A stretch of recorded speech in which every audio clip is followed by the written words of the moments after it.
It is better to offer no excuse than a bad one. If freedom of speech is taken away, then dumb and silent we may be led, like sheep to the slaughter. My mother was the most beautiful woman I ever saw. All I am I owe to my mother. I attribute my success in life to the moral, intellectual and physical education I received from her.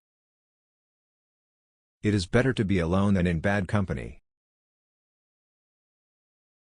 But lest some unlucky event should happen unfavorable to my reputation, I beg it may be remembered by every gentleman in the room that I this day declare with the utmost sincerity, I do not think myself equal to the command I am honored with. A free people ought not only to be armed, but disciplined, to which end a uniform and well-digested plan is requisite, and their safety and interest require that they should promote such manufactories as tend to render them independent of others for essential, particularly military, supplies. Human happiness and moral duty are inseparably connected.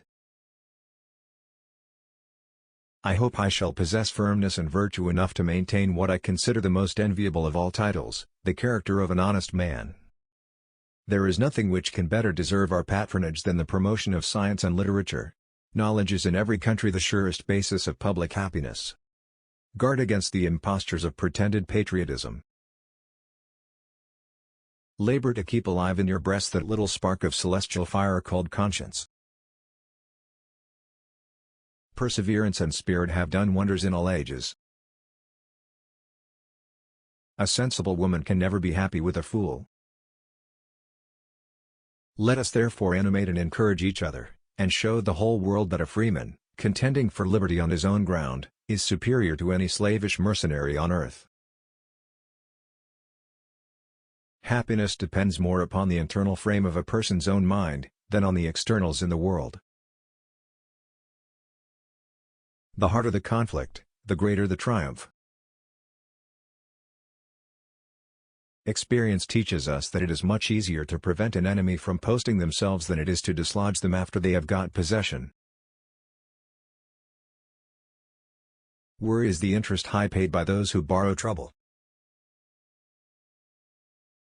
The turning points of lives are not the great moments. The real crises are often concealed in occurrences so trivial in appearance that they pass unobserved. As mankind becomes more liberal, they will be more apt to allow that all those who conduct themselves as worthy members of the community are equally entitled to the protections of civil government. I hope ever to see America among the foremost nations of justice and liberality. If we desire to avoid insult, we must be able to repel it. If we desire to secure peace, one of the most powerful instruments of our rising prosperity, it must be known that we are at all times ready for war. I conceive a knowledge of books as the basis upon which other knowledge is to be built. To encourage literature and the arts is a duty which every good citizen owes to his country. Let your heart feel for the afflictions and distress of everyone. We should not look back unless it is to derive useful lessons from past errors, and for the purpose of profiting by dearly bought experience. Promote, then, as an object of primary importance, institutions for the general diffusion of knowledge. In proportion as the structure of a government gives force to public opinion, it is essential that public opinion should be enlightened.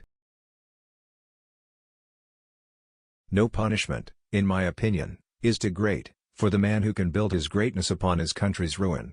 The great rule of conduct for us, in regard to foreign nations, is, in extending our commercial relations, to have with them as little political connection as possible.